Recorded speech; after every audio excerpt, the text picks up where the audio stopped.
말씀 시편 103편 1절에서 22절 말씀인데요. 1절에서 5절까지만 우리가 이 시간 같이 한 목소리로 읽도록 하겠습니다. 시편 103편 1절에서 5절까지 한 목소리로 같이 읽고 오늘 말씀은 22절에 있는 내용까지 같이 살펴보도록 하겠습니다.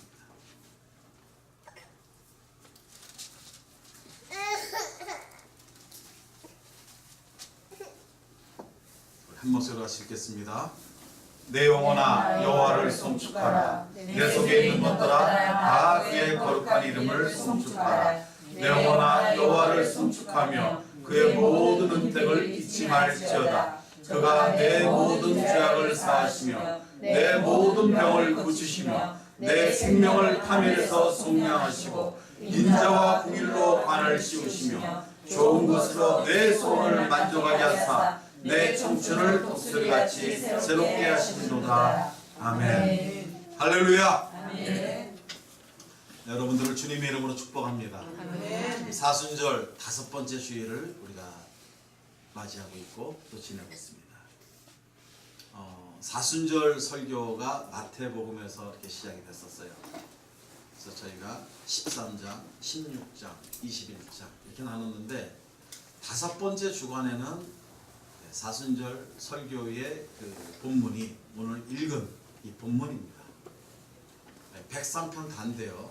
저희가 22절까지 읽으면 시간이 많이 소요될 것 같아가지고 우리가 1절에서 5절까지 읽었습니다. 왜 이 사순절 5번째 주일에 오늘 이 시편 103편을 삽입이 되었을까? 사순절 그 절기의 어떤 그 설교의 그 본문을 봤을 때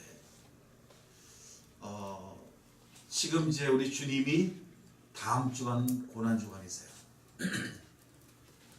고난주간에 성금요일에 십자가를 못 박혀 죽으시죠. 그리고 그 다음 주간이 이제 부활절이 됩니다. 그렇다면은 마태복음을 통해서 주님께서 우리들에게 주신 말씀, 그 당시 제자들에게 나는 그리스도다. 나는 너희들이 기대하던 메시아다. 내가 하나님의 아들로서 이 땅에 너희들의 죄를 대신하려고 이 땅에 죽으러 왔다. 그리고 반드시 3일 만에 다시 살아날 것이다. 이렇게 말씀을 하고 오늘 이 시편 속에서 우리 주님께서 우리에게 주는 그 은혜가 뭐고 축복이 뭔지 사순절을 보내는 그 심령 우리의 마음속에 우리가 주님에 대해서 어떤 생각을 가져야 되는지 또는 우리의 삶이 앞으로 하나님이 보시기에 어떻게 나가야 되는지를 오늘 본문을 통해서 같이 살펴보고자 합니다. 기대되시죠? 고난 가운데에 하나님이 우리에게 주시는 격려와 축복 오늘 이 말씀을 같이 나눌 때 하나님께서 큰 은혜 주셔서 여러분 모두가 주님께서 큰 복을 내리실 줄 믿습니다. 아멘. 오늘 본문 1절 2절에 이렇게 시작합니다. 내 영혼아 여호와를 송축하라. 다시 한번 얘기하죠. 내 속에 있는 것들아 다 그의 거룩한 이름을 송축하라. 이렇게 1절에 송축하라라는 말을 2번을 합니다. 그리고 2절에서 뭐라고 얘기하냐면 또 송축을 얘기하면서 이렇게 얘기합니다. 그의 모든 은택을 잊지 말지어다. 이렇게 1절과 2절에 이 말씀을 주시는데 과연 이 송축이 무엇인가? 여기서는 송축이 1, 2절에 3번이 나오는데요. 송축이 무엇인가? 라는 것을 한번 살펴보면 송축은 무릎을 꿇다, 축복하다, 복을 주다, 찬양하다의 뜻이 있습니다. 영어 성경에는 이렇게 얘기하네요. 하나님을 축복해주라. bless라는 단어를 써요. 내 영혼아 하나님을 축복하라. 이렇게 쓰여져 있습니다. 영어 성경에는. 이 송축이 무엇이냐? 이것이 무릎 꿇다의 의미가 있는데 우리가 무릎 꿇어서 무릎 꿇는다는 건 뭐죠? 하나님께 기도하는 거예요. 무릎 꿇어서 하나님께 기도하는 것. 또 이것이 바로 축복이라는 거죠. 이것이 송축의 의미를 몇 가지로 얘기하는데 첫 번째는 무릎을 꿇고 기도하는 것. 두 번째는 무릎을 꿇고 경배하는 것, 이렇게 얘기합니다. 내 영혼아 무릎을 꿇어 기도해라. 그래서 하나님께 주신 복을 받아라. 내 영혼아 하나님께 무릎을 꿇고 경배하라. 그래서 하나님이 하나님 되심을 네 입으로 찬양하고 그 이름을 높여라. 그러면 하나님께서 너에게 복을 내리시리라. 내 영혼아 하나님께 받은 복을 감사하며 찬양하라. 이런 얘기예요. 우리가 송축하는 것, 우리가 하나님께 우리가 송축하고 하나님께 영광 돌리고 감사하고 경배하는 이 모든 것들이 바로 이러한 의미를 함축하고 있다는 거예요. 오늘 이 시 다윗의 시는 다윗이 이런 의미를 갖는 거예요. 자기 자신에게 하나님께 무릎 꿇어 경배하고 기도하고 하나님께 받은 복을 감사하고 찬양하라. 이렇게 다윗이 얘기를 하고 있죠. 그리고 2절에 나오는 얘기처럼 여호와를 송축하며 그의 모든 은택을 잊지 말라라고 하는 거예요. 은택을 잊지 말라.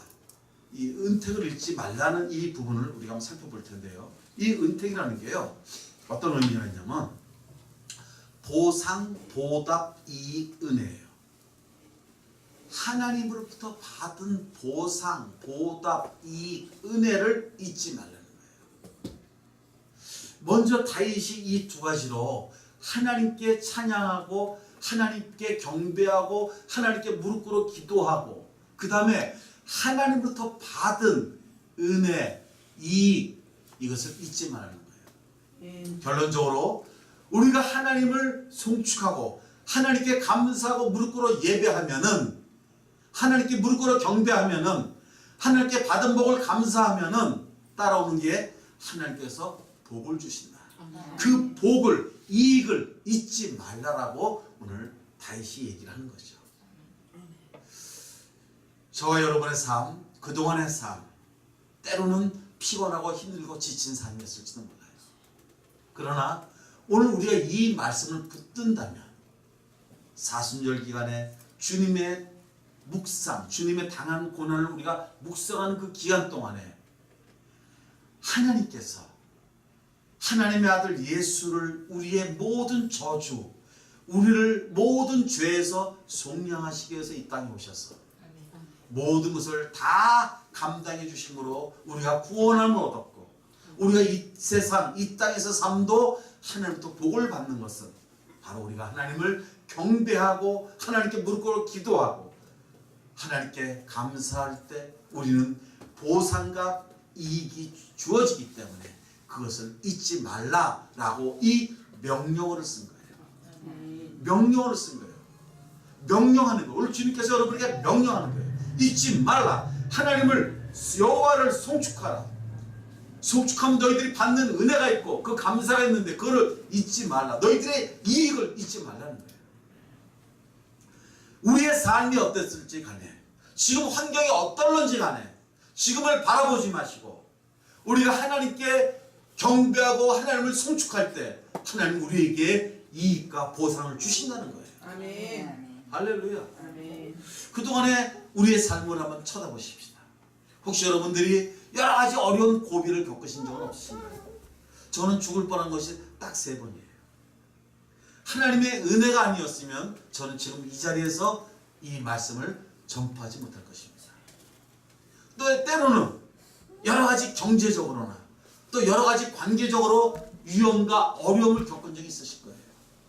어려움을 겪었다 해서 우리의 삶은 어려움으로 끝나는 것이 아니라 하나님께 경배하고 하나님을 송축하고 감사할 때 하나님께서 주시는 보상이 있다는 것, 이것을 명령으로 오늘 우리에게 주신다는 거예요. 아멘. 언제요? 사순절 기간에. 왜요? 우리 주님이 좀 있으면 우리의 모든 저주를 대신해서 십자가에 죽으셔야 되기 때문에. 그래서 이 고난 주간을 한 주 앞둔 이 주간에 우리가 이 말씀을 묵상하는 것이죠. 자, 지금 이렇게 먼저 송축하고 그의 모든 이익과 보상을 잊지 말라라고 얘기하는데, 하나님은 과연 어떤 하나님이냐라는 것을 우리가 살펴볼 필요가 있습니다. 하나님은 어떤 하나님이시냐면 이것이 이제 하나님의 그 속성이 나옵니다. 8절에서 10절까지 말씀 우리 같이 한번 읽어보실게요. 8절에서 10절 같이 한번 읽습니다. 시작. 여호와는 긍휼이 많으시고 은혜로우시며 노하기를 더디하시고 인자심이 풍부하시도다. 자주 경책하지 아니하시며 노를 영원히 품지 아니하시니로다. 우리의 죄를 따라 우리를 처벌하시는 아니하시며 우리의 죄악을 따라 우리에게 그대로 갚지는 아니하셨으니. 아멘. 이것이 하나님의 속성이에요.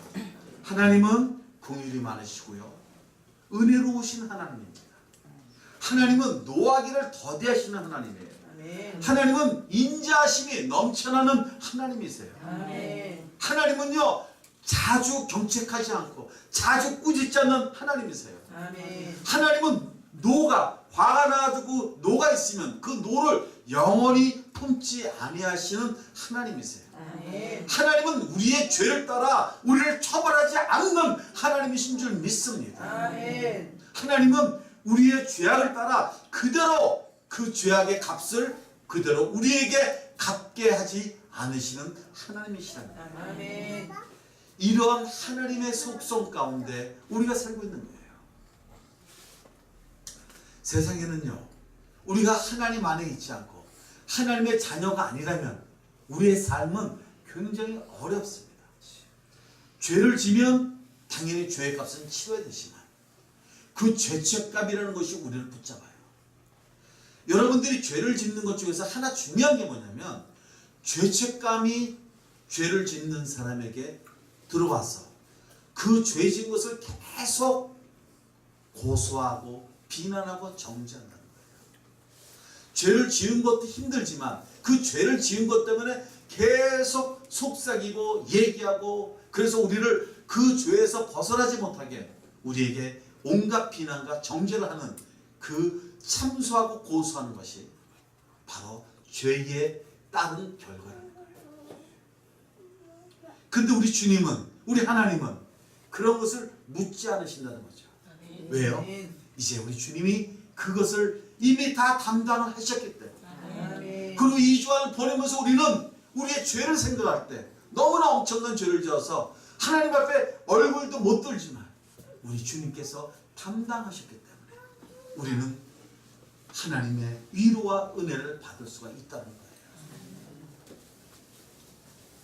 지금 이렇게 하나님의 속성이 은혜로우시고 자비로우신 그 속성, 바로 여기에 해당되는 사람이 누구냐? 물론 하나님의 자녀는 다 이 하나님의 속성의 우산 속에 들어가 있어요. 근데요 더 중요한 건 뭐냐면 바로 11절. 11절 같이 한번 읽어볼까요? 시작. 이는 하늘이 땅에서 높은 같이 그를 경외하는 자에게 그의 인자심이 크심이로다. 아멘. 하나님의 속성이 은혜로우시고 노하기를 더디하시고 우리의 죄를 지은 대로 갚지 아니하시는 하나님의 속성은 바로 그 이유는, 바로 그런 하나님이라는 그 이유는 뭐냐? 그를 경외한다는 거예요. 하늘이 땅에서 높음 같이 이런 하나님을 경외하는 자에게 그의 인자심이 크다는 거예요. 바로 이 경외입니다. 오늘 설교 제목이 송축과 경외의 상관관계예요. 송축과 경외의 상관관계. 도대체 송축이라는 것과 경외라는 것의 어떤 관계가, 상관관계가 무엇이냐 하는 이 부분이거든요. 그런데 이 바로 경외라는 것은 14절에 한 번 더 얘기해요. 13절에 아버지가 자식을 긍휼히 여긴 같이 여호와께서는 자기를 경외하는 자를 긍휼히 여긴다 그랬어요. 지금 우리가 구할 것은, 죄인이 구할 것은 하나님의 긍휼이거든요. 제가 기도하는 것은 저는 늘 이렇게 기도합니다. 아마 예수님께서 여리고 성을 떠날 때 두 맹인이 얘기한 것이 다윗의 자손이야, 우리를 불쌍히 여겨달라. 제가 기도할 때 늘 이 기도를 해요. 하나님, 저를 불쌍히 여겨주세요. 저를 긍휼히 여겨주세요. 여기에 뒤따르는 게 뭔지 아세요? 바로 하나님에 대한 경외라는 거예요. 아멘. 이 경외라는 것이 무엇이냐? 하나님을 두려워하고 하나님을 존경하는 거예요. 아멘. 지금 세상이 많이 약해졌어요. 청문회 보면서 참으로 안타까운 모습들을 많이 봅니다.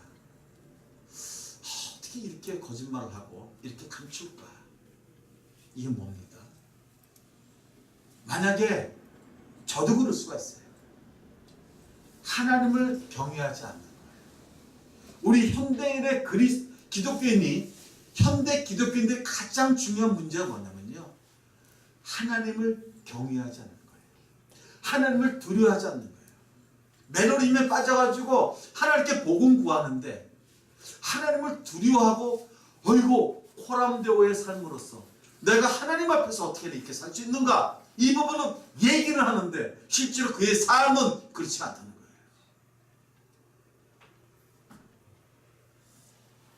제 특기 중에 하나가 뭔지 아십니까? 식당 가면 목사니까 목사님이 기도하잖아요. 기도 신나게 해놓고 이제 음식을 기다리는데 저희보다 늦게 오신 분이 있습니다.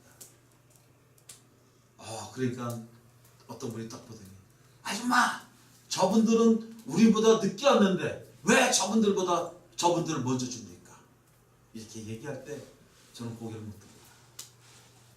그래서 저희 공동체는 절대 저와 여러분은 그러지 마십시오. 두 번째, 아줌마 여기 시금치 좀 더 갖다 주세요. 뭐 더 갖다 주세요. 밥은 거의 끝나가는데 반찬이 부족한 거 더 갖다 달래요. 그리고 그걸 남기고 합니다. 우리가 기도 안 하고 밥을 먹었으면 괜찮아요. 기도 다 하고 밥을 먹었는데 그분들이 나중에 치우면서 더 갖다 달라놓고 먹지도 않고, 이런 것이 참으로 우리가 주의를 해야 돼. 기도 안 하고 먹으면 차라리 모르겠지만 밥 먹으면서도 집사님, 권사님, 목사님 얘기 다 해놓고 그냥 그렇게 놓고 가는 거 참으로 부끄럽죠. 어느 한 집사님이 일자리가 생겼어요.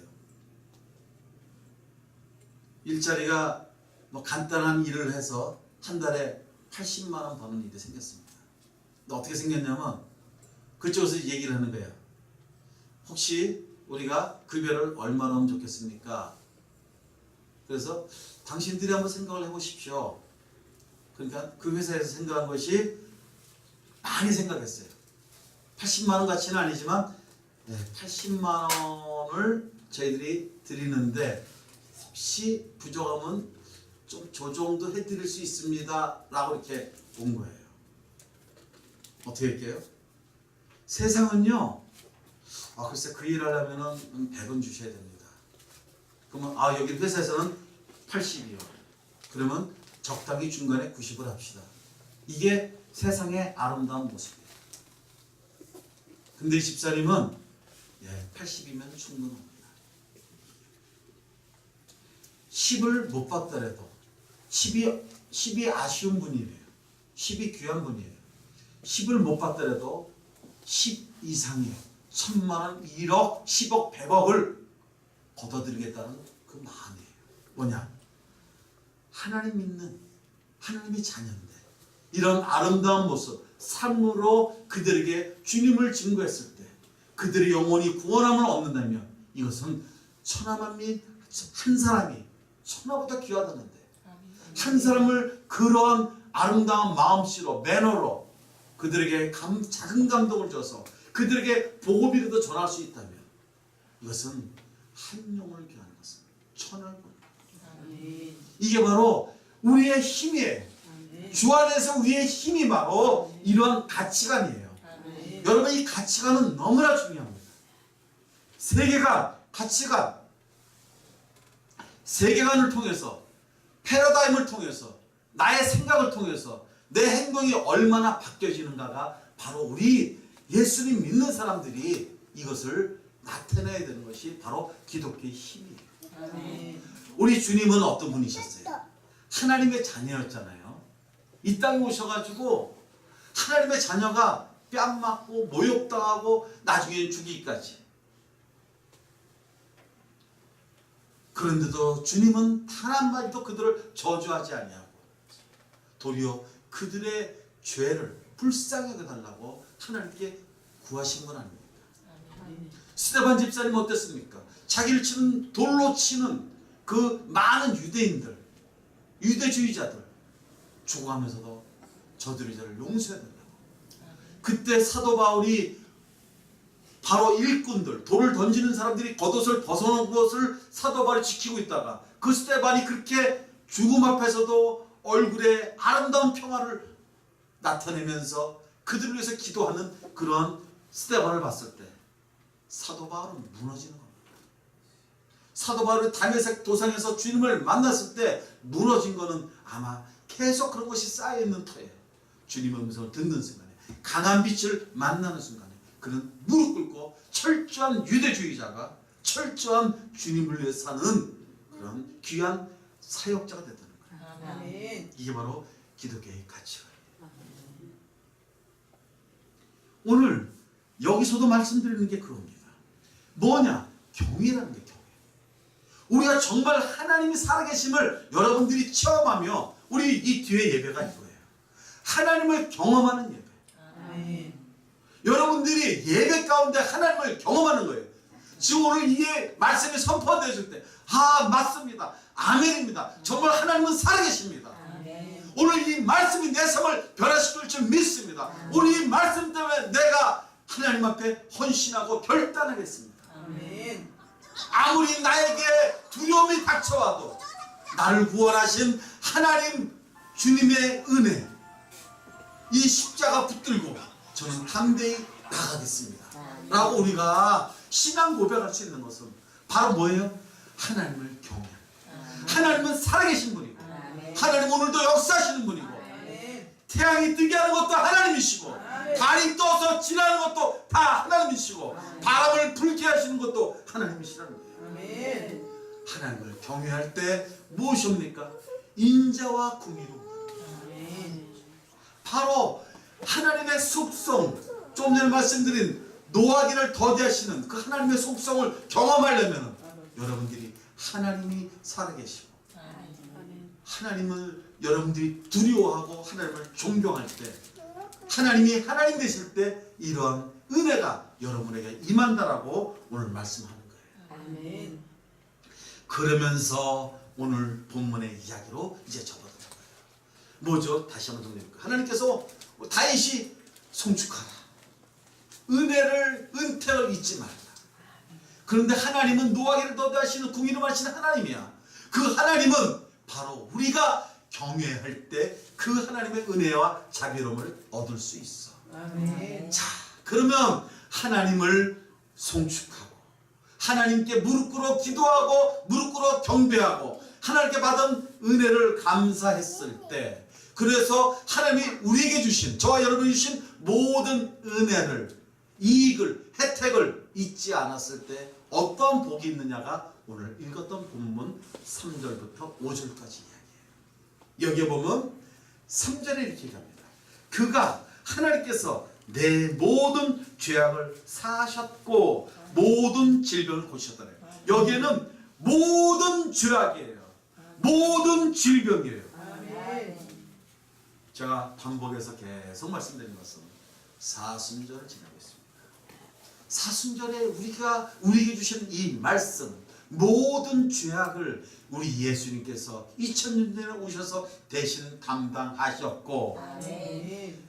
모든 질병을 우리 주님이 2000년 전에 오셔서 다 담당하셨다는 거예요. 아멘. 여기에 바로 이런 것 때문에 우리가 하나님을 송축하고 은택을 잊지 않았을 때, 하나님을 경외했을 때 하나님부터 모든 은혜를, 긍휼과 자비하심을 얻는데 그 얻음으로써 우리에게 오는 복이 모든 죄, 모든 질병을 사하여 주신다. 아멘. 그 다음에 나온 말씀이 이렇게 돼요. 4절에 내 생명을 파멸해서 속량하셨다 이렇게 얘기합니다. 속량하시고요. 참 저는요 이런 게 참 좋더라고요. 선물 보따리 풀 때 우리 이제 가족들이 이제 어디 여행을 갔다 오면은 제일 먼저 궁금한 게 뭡니까? 여행 갔다 오면 부모님들 그 여행 가방에 뭐가 있을까? 뭘 사오셨을까? 꺼내는데 선물 하나 꺼냈는데 또 꺼내. 또 있어. 또 있어. 보니까 가방 안에 선물이 가득한 거예요. 얼마나 기분 좋습니까? 오늘 이 본문에서도 이 말씀에 주님께서 엔드가 이렇게 많아요. 엔드가. 내 모든 죄악을 사하시며 내 모든 병을 고치시고 내 생명을 파멸해서 속량하시고 계속 엔드예요. 오늘 그 엔드를 계속 말씀을 드릴 겁니다. 여기에 생명을 파멸해서 속량하셨다라는 것은 이 생명은 살아있는 생존하여 있는 이라는 의미가 있어요. 파멸은 구덩이에요. 자, 이 구덩이는요, 유대의 구덩이는요, 이스라엘의 구덩이는요, 한번 빠지면 나올 수가 없는 구덩이에요. 요셉이 빠진 구덩이가 빠지면 나올 수가 없어요. 이 구덩이가 그냥 대충 올라올 수 있는 그런 구덩이가 아닙니다. 이 구덩이는 우물을 파서 생기는 구덩이도 있을 수 있어요. 얼마나 우물이 깊어요. 거기서도 나올 수가 없죠. 구덩이에 갇혔다는 것은 바로 죽음을 얘기합니다. 그런데 살아있는, 생존하여 있는 우리의 존재가 바로 이 구덩이에서 속량하였다 이렇게 얘기하는데요. 이 속량이 매우 중요합니다. 속량은요, 히브리어로 가알이라 그래요. 가알. 한번 따라해 보실까요? 가알. 예, 가알. 예. 근데 이거는 뭐냐면 되사다, 속량하다, 구속하다 이런 의미가 있어서 또 하나가 뭐냐면요, 근친의 역할을 하다가 나와요. 근친의 역할. 근친의 역할이 뭐죠? 근친은 가까운 친족을 얘기합니다. 엄마와 부모님과 자식 사이, 형제와 형제 사이, 사촌, 육촌, 이모, 고모, 요 사이 가까운 친족 관계가 근친이에요. 그런데 근친에는 꼭 따라주는 게 두 가지가 있습니다. 권리와 의무예요. 우리가 자식이 참으로 못나도 자식을 버리지 못하는 게 뭐예요? 하나님께서 우리를 창조할 때 근친으로 창조했기 때문에 자식을 못 버리는 거예요. 이거 보면 자식을 내팽개치고 안 보고 정말 호적 파가도 될 정도인데 보면 호적 안 파죠. 또 그 자식 나중에 챙겨줍니다. 이게 뭐냐면 하나님께서 우리를 창조할 때 의무와 권리 이 두 가지를 할 수 있도록 만들었기 때문에 그래요. 그래서 형제가 형제를 돌보는 거예요. 요즘은 너무나 개인주의가 돼가지고 형제를 잘 못 돌보지만 과거에는 형제가 형제를 얼마나 많이 돌봤습니까? 그죠? 이 근친의 역할은 바로 하나님과 우리의 역할이에요. 하나님과 우리의 관계예요. 하나님과 우리의 관계가 근친의 역할이에요. 그래서 우리가 아무리 잘못해도 하나님께 우리를 버릴 수가 없는 거예요. 왜? 근친의 역할이기 때문에. 똑같은 거예요. 그래서 우리가 하나님을 아버지라고 부르잖아요. 하나님, 우리 자녀라고 우리가 하나님께서 우리를 자녀로 불러주시잖아요. 이유가 뭐죠? 예수님 때문에. 예수님이 그 모든 관계에서 회복시켜주는 그런 중요한 역할을 했기 때문에 우리는 지금 기도하면서 하나님 아버지라고 부를 수 있는 거예요. 우리가 아버지라고 부를 때는 하나님은 우리에게 근친의 관계에 묶여 있어서 우리에게 하나님의 의무가 있다. 우리는 아버지이기 때문에 아버지라고 부르고 아버지가 순종해야 될 우리의 의무가 있는 거예요. 와, 속량하셨다. 우리의 생명을 구덩이에서 하나님께서 근친의 관계 때문에 우리를 구해주셔도 돈 주고 값 주고 사서 우리는 의롭다함을 얻었다는 거예요. 할렐루야. 아멘. 정말 감사해요. 구덩이에서 저와 여러분을 건지셨어요. 비록 지금 구덩이 속에 있다고 느껴질 수도 있겠지만은 예수님께서 부활에 승리하신 것처럼 우리가 그 소망을 가지고 반드시 하나님께서 우리를 그냥 이대로 내버려 두지 않을 거다라는 그 믿음을 우리 주님께 드린다면 반드시 주님은 우리의 믿음을 보고 보세요. 맹인이 내 믿음대로 될지어다. 아멘. 그 믿음을 보시고 하나님께서 우리에게 근친의 관계 때문에 우리를 구해주신 줄 믿습니다. 아멘. 그리고 하나님께서는 인자와 공일로 관을 씌우셨다. 관을 씌우셨다. 이게요, 하나님이 관을 씌우는 게요, 하나님이 일하시는 거예요. 아멘. 이 특별하게 히브리어 문법에 피엘 동사를 씁니다. 이 피엘 동사는 사역병이에요. 사역병. 군대에 있을 때 사역병 집합 하면 가서 사역하죠. 하나님께서 우리에게 인자와 공일로 사역을 하시는 거예요. 아멘. 할렐루야. 얼마나 감사합니까? 아멘. 이런 하나님 보셨어요. 온 다른 신을 믿을래 믿을 수가 없는 거예요. 아멘. 도대체 세상 신은 어떻습니까? 우리가 끊임없이 우리가 노력을 해야 돼요. 우리가 갖다 바치고 우리가 노력해야 돼요. 그래도 정성이 부족해서 뭐 안 됐다고 투박합니다. 근데 우리 하나님은 거꾸로 우리에게 인자와 인자심과 긍휼하심으로 우리를 관을 씌우시는 일을 계속한다는 거예요. 아멘. 저와 여러분이 때로는 죄를 지어도 하나님께서 아까 제 말씀대로 죄를 그대로 갚지 아니하시고 인자와 긍휼의 관을 계속 씌우는 거예요. 아멘. 할렐루야. 이거는 오직 우리를 창조하신 하나님만이 하실 수 있는 아멘. 하나님의 놀라운 자비와 긍휼과 사랑인 줄 믿습니다. 아멘. 하나님이 일을 하시는 거예요. 사역을 하시는 거예요. 인자와 긍휼의 관을 씌우는 그 일을 계속 하시는 거예요. 그러면서 5절에 좋은 것으로 내 소원을 만족해 하사 이렇게 얘기합니다. 이 좋은 것은 좋은, 선한, 즐거운, 선, 이익, 번영, 복지. 그야말로 좋은 것 다예요. 좋은 것으로 우리의 소원. 이 소원이 무슨 뜻이냐면요, 우리가 바라는 거 있어요. 자, 제가 소원이 있습니다. 제가 뭐 갖고 싶은 게 있어요. 여러분 갖고 싶은 거 있으세요? 집이 있으세요? 집을 갖고 싶으세요? 돈 한 10억 정도를 갖고 싶으세요? 좋은 건강을 갖고 싶으세요? 좋은 관계를 갖고 싶으세요? 좋은 직장을 갖고 싶으세요? 좋은 배우자를 만나는 걸 원하세요? 명품 가방을 갖고 싶으세요? 좋은 승용차를 타기를 원하세요? 이게 뭐냐면요, 그 소원이라는 것이 장식품. 우리가 명품 가방을 들고 다니고 좋은 멋진 차를 타는 것은 우리의 장식이에요. 장식품. 여자들이 귀걸이하고 목걸이하고 이 장식은요, 옛날 문명이 시작되면서부터 이 장식을 했었어요. 뭐 코에다 뚫기도 하고 귀에다 뚫기도 하고 뭐 귀에 뚫어서 이만하게 만들기도 하고, 그 장식이에요. 그게 뭔지 아세요? 소원이다. 소원. 쌍꺼풀 하고 싶으세요? 그 소원. 이 소원이 장식이에요.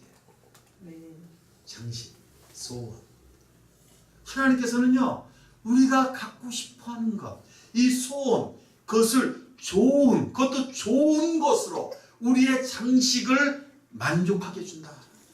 이것은 포식하고 만족하게 하고 하나님이 채워주시는 거예요. 하나님이 채워주시는 거예요. 이것도 하나님이 일하십니다. 만족하게 한다. 이 만족의 느낌이 어느 정도 느낌이냐면 제가 이렇게 표현할게요. 배고플 때 음식을 잘 먹으면 만족스럽죠. 잘 먹었다. 만족스럽죠. 그 만족. 또 비가 안 오는데, 땅이 말라가지고 막 비가 안 오는데, 비가 요번처럼 봄비처럼 단비가 쫙 오면 땅이 어떻게 돼요? 만족해요. 씨를 탄생할 수 있는 만족함을. 그것이 만족. 그 다음에 나무들이 이제 뿌리를 통해서 물을 빨아들이잖아요. 그 뿌리를 통해서 물을 빨아들일 때의 만족감. 이런 것이 주로 이제 음식물과 관련된 만족감이에요. 그러니까 우리가 맛있는 음식 먹으면 참 맛있다고 그래 만족스럽잖아요. 하나님께서 우리의 소원, 우리가 갖고 싶어하는 것, 장식품, 이것을 좋은 것으로 우리를 만족하게 해주신다는 거예요. 어떨 때? 하나님을 송축하고 하나님께 무릎 꿇어 경배하고 기도하고 하나님께 감사와 찬송 드리고 하나님께서 내게 주신 모든 이득을, 혜택을 잊지 않을 때 하나님께서는 이렇게 좋은 것으로 우리를 만족하게 해주신다. 아멘. 또한 마지막으로 우리의 청춘을 독수리같이 새롭게 해주신다라고 얘기합니다. 자, 하나님 어떤 하나님이셨어요? 하나님은 정말 좋으신 하나님, 은혜로우시고, 이것을 우리가 아까 읽어본 것처럼 그 하나님은 어떨 때 그 하나님이 되느냐? 우리가 하나님을 경외할 때. 아멘. 오늘 설교 제목 다시 송축과 경외의 상관. 우리가 하나님을 얼마나 경외하느냐에 따라서 하나님이 오늘 이 자리에서 우리 예배를 받으시고 우리의 삶을 다 감찰하고 계시고 우리의 삶을 인도해 주시고 그런 하나님을 우리가 두려워하고 우리의 두려워하고 그 다음에 하나님을 존경하고 하나님을 찬양할 때 하나님은 그러한 자에게 인자와 공의를 베푸시면서 이런 복을 주시는 아멘. 송축하려면 경외해야 돼. 하나님을 경외하는 자로서는 송축이 당연한 거고 송축할 때 우리는 하나님의 은혜를 잊지 않고 이렇게 좋은 것으로 우리의 청춘이 독수리같이 새롭게 해주신다는 이 말씀, 이 말씀을 언제 하나요? 지금 언제 하고 있나요? 사순절 기간에 하는 거예요. 아멘. 왜요? 좀 있으면 우리 주님이 우리를 대신해서 십자가에 죽으셔야 되기 때문에 우리의 온갖 저주를 짊어지셔야 되기 때문에 지금 우리가 비록 힘들고 어렵지만 고통스럽지만 사순절의 고난을 우리가 생각하지만 좀 있으면 부활하실 그 주님, 우리의 모든 것을 담당하실 그 주님을 생각하면서 우리가 이 사순절을 보내야 될 줄 믿습니다. 아멘. 그래서 이 말씀이 주어진 거예요. 여러분, 우리는 오늘 이 예배를 통해서 하나님을 경험하고 하나님의 임재를 체험하고 있습니다. 하나님의 음성을 지금 듣고 있어요. 이 확신의 하나님의 음성, 하나님의 말씀을 우리가 붙잡고 정말 내가 하나님을 이제는 경외하리라. 정말 하나님 앞에 코람대오로서 온전히 삶을 살아가리라. 그리고 하나님을 찬양하고 하나님께 받은 은혜를 잊지 말고 하나님을 계속 찬양할 때 이런 그렇고 하는 복을 계속 선물 보따리를 계속 주신다는 거예요. 이 은혜가 사순절 기간에 묵상하면서 그 주님을 찬양하는 저와 여러분이 되시기를 주님의 이름으로 축복합니다. 할렐루야! 기도하겠습니다.